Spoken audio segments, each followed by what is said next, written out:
Perseverance is a really difficult thing. We get started with so many things, and to actually finish them sometimes, well, that's a whole nother story. A lot of times we feel like we have a great vision to do something. We get some ideas. We get started with the project, excuse me, and then after a while, well, there it is, sitting. And we keep thinking, I should get back to that, and we don't. Days go by, weeks go by. Every day we see that project we should be working on, and after a while we clean it up and move it out of the way, because we're probably not going to do it anyway.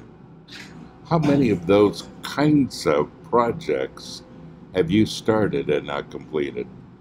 Well, not every project needs to be completed. Sometimes we start a project and we realize it's not necessarily something we really need to do. But then there are those that we know we're supposed to, we know that we're called, and we know that we really should get after that because it's still sitting there ready for our involvement. It's a new year. It's just a few days into the new year in 2018 as I record this. And it's a great time to begin to plan for that project that you haven't finished. That thing that God's told you to do that you haven't gotten started with yet. That thing that's burning inside of you to accomplish and you're not accomplishing it. Whatever it is, every single one of you have those things in your heart that you should be doing. This is the time to get started. The Bible promises God's strength. It promises God's wisdom. It promises that God will go before us and come after us. It promises that He'll walk with us and carry the load, carry the burden.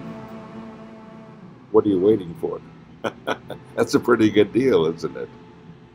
And then the Bible says, let us not get discouraged for doing what's right. For after a while you will reap a harvest of blessings if you don't get discouraged, and listen to this, if you don't give up. Have you given up today? Say, well, I haven't given up. I'm just not, I just can't quite get going. That's giving up. Take the first step. God will help you with the next one. Well, He's helping you with the first one, but you will feel His power, His support, His guidance as you go forward. You can't steer a vehicle that isn't moving. God's ready to steer. Get moving.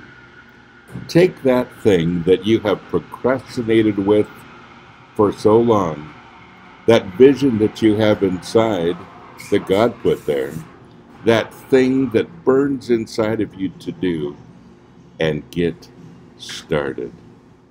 I'd love to hear what God's putting in your heart. Leave a message down below and tell me what to pray for. I'd love to pray for you. And I'd love to see you get started. And I'd love to help you if I can. God bless you. Have a great day.